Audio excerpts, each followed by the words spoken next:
안녕하세요. 김경자 시의원입니다.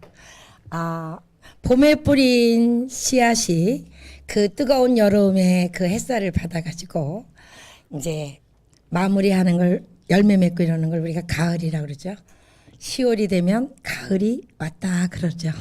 네, 가을이 오는 소리가 점점 더 짙어지는 것 같습니다. 이번 시간에는 그동안에 이제 강의했던 것을 이제 들으시고 이제 평소에 내 자녀들을 키우시면서 또는 손자 손녀를 키우시면서 궁금했던 점이 있으시면 그것을 질문하시면 거기에 제가 그동안의 경험과 알고 있는 범위 내에서 최선을 다해서 답해주는 무엇이든 물어보세요를 가지고 이번 시간을 시작하겠습니다. 네, 그러면 먼저 질문해 주실 우리 시청자 여러분 안 계십니까? 신사임당 같은 어머니가 되라. 그러니까 스스로가 업그레이드하는 부모가 되라 하는 말씀 새겨 들으려고 합니다. 네. 말씀. 오늘 질문하고 싶은 거는 가요는 어른들이 불러야 되는 노래라고 생각해요. 가요는 어른이 돼서 남녀가 사랑하고 뭐 결혼도 하고 아기도 낳고 뭐 그런 내용의 얘기는 어른들이 즐겨 불러야 되는데 그런 가사 내용을 어린이들이 신나서 부르고 있어요. 그러면 이제 어른들은 트로트 신동이다, 뭐 가요 신동이다 하고 또 상을 주고 그래요. 그래서 좀 어린이들이 동요를 많이 부르게 하는 방법이 뭐 없을까? 네. 네, 그러니까 우리 지금 질문은 우리 아이들이 요즘에 소위 말해서 아이돌이라고 그래가지고 요즘 아이들은 꿈이 뭐니? 그러면 예전에는 아주 20, 30년 전에는 뭐 대통령도 나오고 막 판사 막 이런 그런 법조계 많았는데 요즘은 보통 아이돌이라는 그 연예인이 많죠? 바로 지금 말씀하신 것처럼 동요가 사라진 사회가 됐어요. 네. 자, 여러분들도 아마 그 느끼실 것 같아. 그럼 동요와 가요는 뭐가 틀린가? 첫째는 가사가 내용이 틀려요. 그렇죠? 그러면 동요는 우리 아이들이 연령에 맞게 가장 순수하고 아름다운 마음을 가져야 할 그때에 소위 말해서 제대로 알지 못하는 어른들의 그런 사랑은 여러 가지가 있지만 뭐 이별 뭐 이런 것들을 먼저 그 심성을 알게 되면 왜 그 가수도 슬픈 가사를 해가지고 부르는 뭐 가수는 또 운명이 뭐 그렇게 됐단 말도 있죠. 그게 소위 말해서 말의 힘인데 노래도 가사니까 말인데 우리 아이들이 어릴 때부터 그런 어른들의 가요를 많이 부르게 되면 심성이 너무 성숙해져요. 쉽게 말하면 그 제대로 성장 관계를 받지 않고 갑자기 성숙해지는 그런 우려가 있기 때문에 소위 말해서 그 연애 정말 제대로 연애해야 되고 그냥 아름다운 사랑을 바칠 때 오히려 해가 되는 경우도 많습니다. 그럼 이 동요를 하려면 저는 이런 생각을 해봤어요. 이거는 교육이 문제다 하는 생각이야. 지금 우리 어렸을 때 따르릉 생각나시죠? 또 송아지 얼룩송아지 다 사라졌어요. 사실은 국민 동요였었잖아요. 그래서 제가 볼 때는 이 문제는 학교 현장에서 다시 한번 교육과정에서 동요를 좀 살려내는 방법. 제 입장에서는 제가 거기에 조금 좀 앞장서 볼까 하는 생각도 들어요. 그래서 동요 작가들 또는 동요 작사가들을 좀 격려해주고 또 키울 수 있는 이런 교육 시스템도 좀 만들고 또 그것을 많은 그 방송 지금 말이에요. 어린이 방송 시간 많이 줄어든 거 아십니까? 여러분들 아마 그거 좀 기억하시는 분들 계실 텐데 엄마들 중에 어렸을 때 어머니들 어렸을 때 지금 현재 초등학교 학부모들은 아빠가 출근할 때 뽀뽀뽀 이렇게 노래하시죠? 사라졌어요. 그죠? 돈이 안 돼서 너무 경제 원리에 그 언론 매스컴들이 사라졌어요. 그 영향도 커요. 그래서 요거는 조금 정책적인 면도 좀 있고 교육 그 과정상 그런 문제도 있어서 제가 한번 살펴보고 하여튼 조금 힘이 미약하나마 열심히 한번 해보도록 하겠습니다. 네, 감사합니다. 우리 질문하신 분께 격려의 박수 부탁드리고요. 의원님을 만나 뵙게 돼서 정말 반갑고요. 제가 평상시에 우리 가족 얘긴데요. 밥상머리 교육을 하고 싶어도 잘 안 되거든요. 특히 특히 저희 아빠 같은 경우에 밥을 후딱 먹어요. 그리고 대화를 좀 해보자 그러면은 자기는 먹는 데만 치중을 하는 스타일이에요. 그래서 보면 그게 늘 걱정이고 우리 애들도 보면 엄마가 좀 건의가 없는 편이거든요. 그래서 어떻게 하면 엄마 건의를 좀 찾아서 저희들 그 교육을 좀 제대로 해볼까 싶은 마음에 제가 지금 이 자리에 지금 섰습니다. 질문하시는 게 다른 집하고는 좀 반대네. 다른 집은 그냥 모계세하게 돼가지고 엄마 입김이 너무 센데 지금 질문하신 분께서는 엄마 권위 좀 찾으시고 싶다고요? 네, 예, 한번 거기에 대해서 그렇습니다. 얘기를 한번 나눠볼까 합니다. 예, 감사합니다. 사실 아빠가 밥을 후딱 잡수신다고 그랬죠? 그것도 어렸을 때 엄마가 교육을 안 해서 그래. 사실은 밥상머리 교육이라는 게 사라졌어요. 현재 우리나라가. 우리는 교육을 사실 밥상머리 교육을 참 옛날에 특히 할아버지 할머니 그때는 사실은 여자들은 밥상에서 같이 못 먹었죠. 그때는 북건사이고 막 그래가지고 근데 지금 질문하신 분들은 반대로 엄마가 권위 좀 세워줘서 했는데 그럴 때는 아빠하고 조용하게 밀당을 하셔야 돼. 데이트를 신청하세요. 그래서 밖에 나가셔서 분위기 좋은 데 가서 아빠가 좋아하는 뭐 와인도 한잔 하면서 솔직하게 나 전달법. 여보, 당신이 이렇게 해서 너무 일하니까 정말 우리 아이들하고 한번 대화도 해보고 싶은데 좀 서운하다. 예를 들면 좀 안타깝다. 나 그런 행복 좀 나에게 줄 수 없어요, 여보? 그렇게 미리 얘기하면 남편 입장에서 그랬어? 나쁜 남편 아닌 이상은 부인의 그 입장을 잘 모르니까 그러지 그걸 솔직하게 안다면 그렇게 안 할 거예요. 그럼 내가 한번 천천히 이렇게 먹어보도록 할 테니까 당신이 얘기를 한번 꺼내봐. 그래가지고 이렇게 미래를 해야 돼요. 그래서 두 분이 먼저 남편에게 솔직한 얘기를 한다는 게 중요해. 그래서 남편하고 대화를 먼저 하셔야 돼. 그 다음에 아이들도 얘들아 우리 이왕이면 밥을 꼭 한 끼만은 뭐 아침이든 근데 저녁은 요새 힘들잖아요. 그럼 아침을 조금 뭐 10분 20분 해서 아침에 밥상머리 교육이란 말 아니라 같이 밥 좀 한번 먹자. 엄마는 그게 너무너무 행복해. 엄마가 행복하다는데 아이들에게 전달하는 거예요. 사랑은 표현하지 않으면 몰라. 또 아이에게 엄마가 너희들을 키우는데 너희들이 이 정도 해주면 난 너무너무 행복할 것 같아. 돈 안 드는데 얼마나 좋겠습니까? 그래서 제가 볼 때는 솔직한 대화가 중요하지 않을까. 다음에 또 질문하실 예. 저는 지금 남매를 키우고 있거든요. 근데 둘이 의견이 남매다 보니까 좀 많이 틀려요. 그런데 서로 이해하고 서로 상대방의 이야기를 들어주고 서로 사랑해 줄 수 있는 아이로 키우려면 어떻게 해야 되는지. 네, 지금 바로 말씀드린 게 바로 그거예요. 그렇게 된 데에는 엄마의 영향이 커. 예를 들면 엄마가 오빠라든가 또는 이제 남매니까 오빠나 또 여동생 또는 누나와 남동생 사이인데 우리 아이 보고 자꾸 양보를 하라고 할 수도 있었을 거고 이제 어떤 경우가 일어난지는 모르겠어요. 어떤 집에서는 막내 쪽에 그러니까 아래쪽에 한테 치중하는 경우가 있고 또 어떤 집은 첫 자식이라고 위쪽으로 하는 분도 있어요. 그래서 우리가 어떻게 아이를 평등하게 대했나. 예를 들면 좀 약간 심한 얘기지만 동생하고 이건 형제끼리 싸운 얘기입니다. 참고가 될지 모르겠지만 엄마 형이 자꾸만 내 장난감 빼서 그러니까 엄마가 뭐라고 말했냐면 얘 그냥 간둬 형은 치사하잖아. 예를 들면 이렇게 말을 했어요. 그러니까 이 아이는 그래 알아서 형은 치사하니까 그냥 가지고 놀으랄게. 말 한마디 그 치사하다는 말을 무심코 썼는데 동생은 형은 치사한 사람이야. 만약에 그런 게 어릴 때부터 되면 커서 어떻게 보겠습니까 형님을.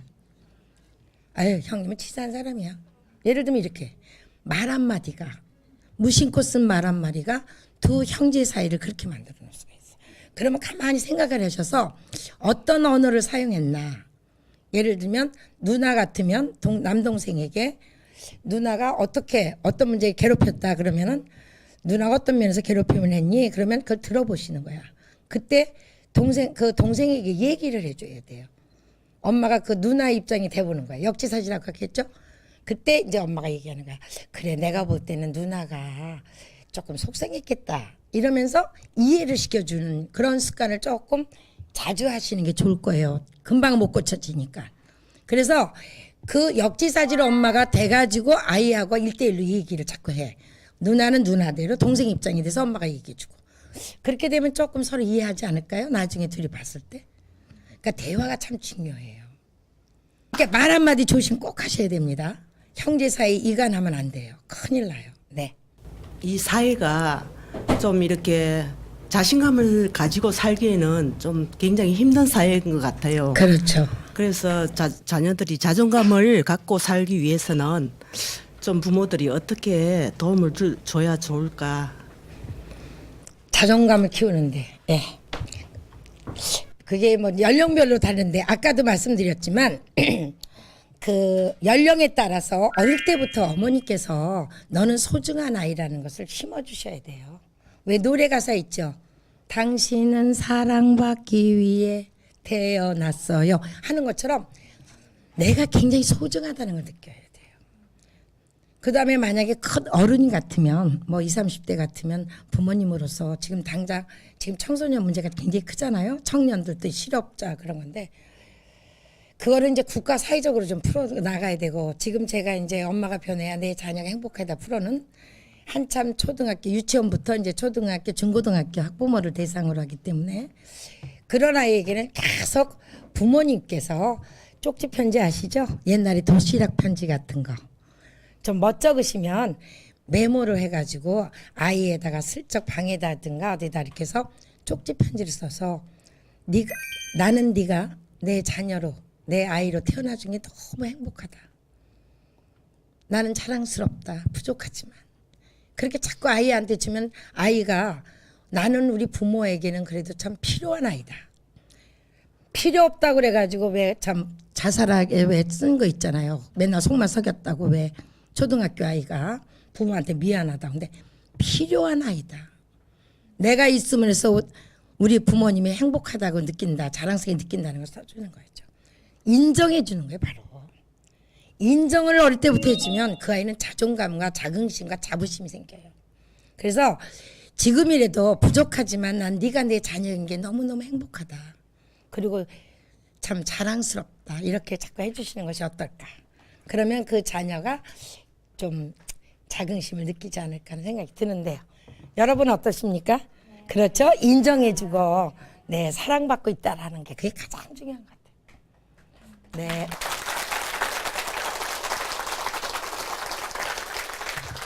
저희 아이도 그렇지만 저희 언니 이렇게 조카 이야기인데요. 초등학교 2학년인데 반에서 아이들이랑 이렇게 말로 인해서 다툼이 많이 있나 봐요. 근데 제가 그냥 개인적으로 봤을 때는 그러니까 아빠가 형부가 잔소리가 좀 많은 편이에요.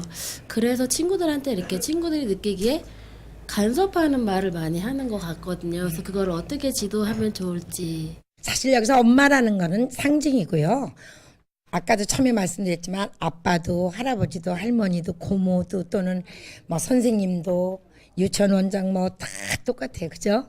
똑같이 우리 아이를 지도하고 있을 때 지도하시는 분은 대상이 엄마로 이제 말씀드렸는데 아빠가 잔소리가 많으신 분들이 간혹가다 성격상 남자분인데 이상하게 왜 자잘자잘하게 자녀한테 얘기해서 엄마 입장에서 볼 때 남자가 쪼잔하게 막 이런 말이에요.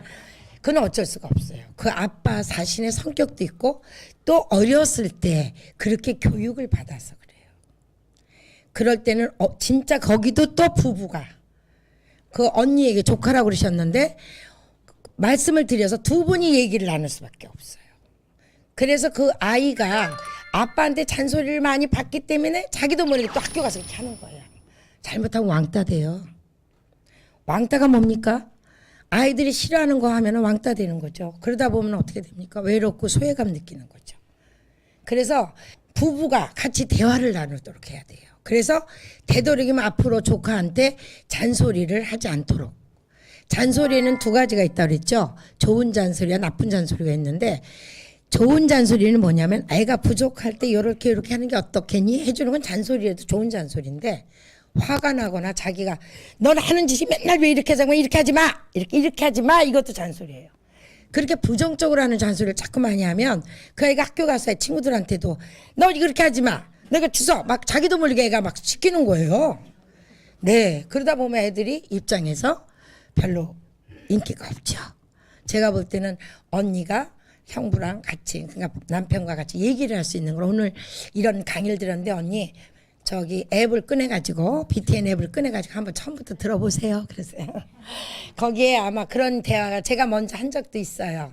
네, 그래서 대화가 제일 중요해요. 대화가 정말 본받아요. 그래서 사실은 가장 중요한 게 본복이에요. 우리는 철부지 부모였어요. 사실은 왜 또 철부지 부모가 됐냐? 부모랑 같이 살았던 집은 할아버지 할머니한테 격대 교육이 되기 때문에 손자 손녀를 안심했어.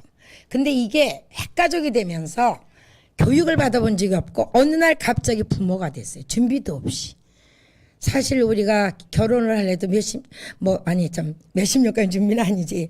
적어도 1, 2년도 준비한다가 어쩐 하는데 딱 애만 태어난 부모가 되잖아요. 그때부터. 근데 부모가 어떤 역할을 해야 되는지 그냥 옆에서 듣다 보니까 뭐 육아법이다 책이다 어떤 분은 또 학급파들은 책에 따라 살라다가 애를 로봇을 만드는 사람도 있고 뭐 유럽식이 좋다 뭐 미국식이 좋다 프랑스식이 좋다 그런데 사실은 우리나라식이 제일 좋은 거예요. 격대 교육이죠. 할머니 할아버지 그다음에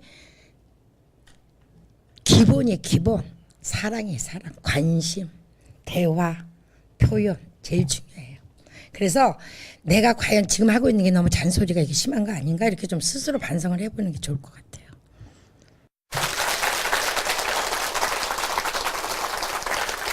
저도 이제 많은 분들 질문한 걸 들으면서 저도 이제 고민을 했는데 저희 애들은 저는 딸만 셋이 있어요. 근데 이제 저희 애들이 이제 핸드폰을 너무 오랜 시간에 하는 건 좋은데 이제 앉아서도 좀 하면서 이렇게 하라고 얘기를 하는데 제가 또 직장을 다니기 때문에 그런 시간 관리를 제가 잘 못 해주거든요. 그래서 얘기를 하고 해도 그런 것들이 또 안 되고 하다 보니까 아빠한테도 얘기를 해도 요즘 애들이 다 그렇지 뭐 그러면서 또 이렇게 관심을 그런 의사소통도 저하고 또 안 되고 둘째 같은 경우는 언니에 대한 불만사항도 있고 또 막내도 또 불만사항이 있고 큰애도 이제 동생들이 말을 안 듣니까 그거 안에서 또 불만사항들이 많아지더라고요. 얘기를 들어보니까.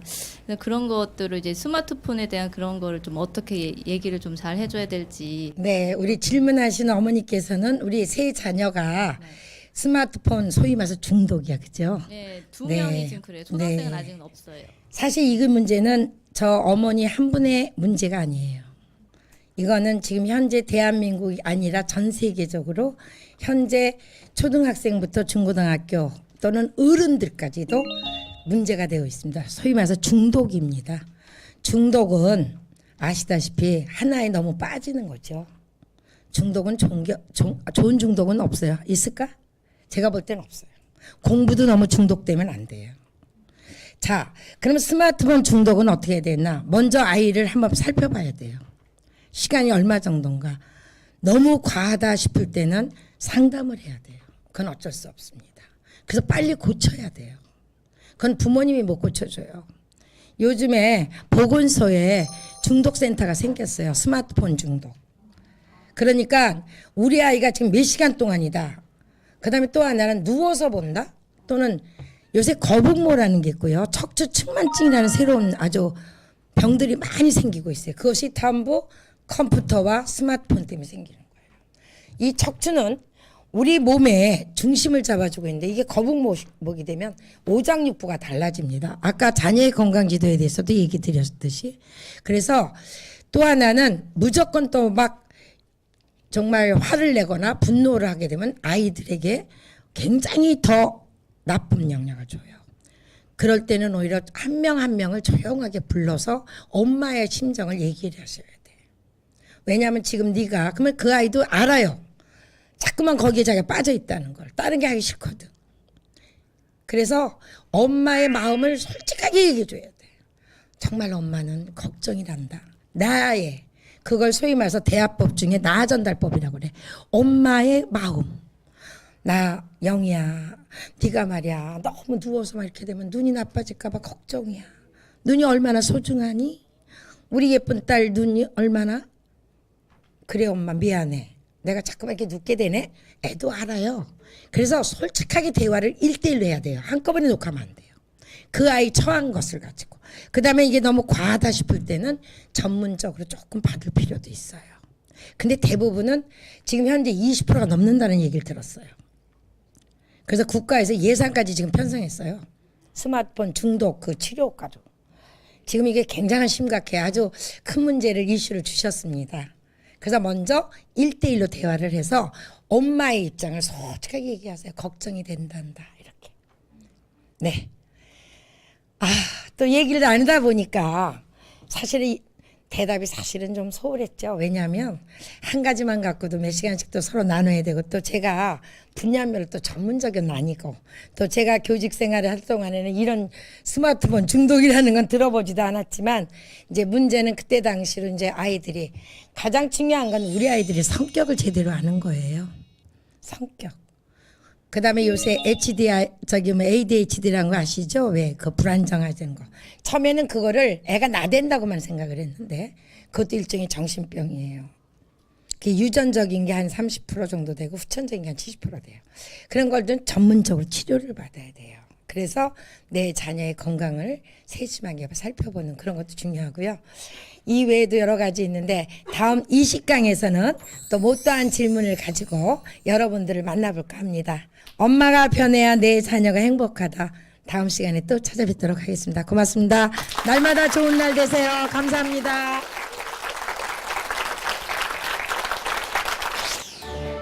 지난 시간에 이어서 이번 시간에도 무엇이든 물어보세요. 혹시 궁금한 거 계시면 나오셔서 질문을 해주시면 제가 아는 한 최선을 다해서 답해드리겠습니다. 이 남편과 아들과의 소통은 힘들어서 그렇게 부모와 자식이 기질이 다른 건 어떻게 좀 이렇게 대화를 좀 하다 보면은 조금만 길어지면 다툼이 되는 거예요. 얼굴을 붉히게 되고 그래서 대화가 되질 않아요. 소통이 잘 안 이루어지고 있어요. TV를 보면서 밥을 먹고 싶어하고 이런 게 있어요. 그러다 보니까 이거를 제가 나름 제지를 하고 뭐 이렇게 하면 이렇게 해줄게 뭐 이런 식으로 이제 통제를 하긴 했었는데 제 스스로가 그게 조금 오래 쭉 유지가 돼야 되는데 이렇게 하다가 또 없어지고 이런 식으로 이제 되다 보니까 그게 잘 유지가 안 되더라고요. 그래서 이럴 때는 어떻게 되는지. 다음 시간에 또 찾아뵙도록 하겠습니다. 고맙습니다.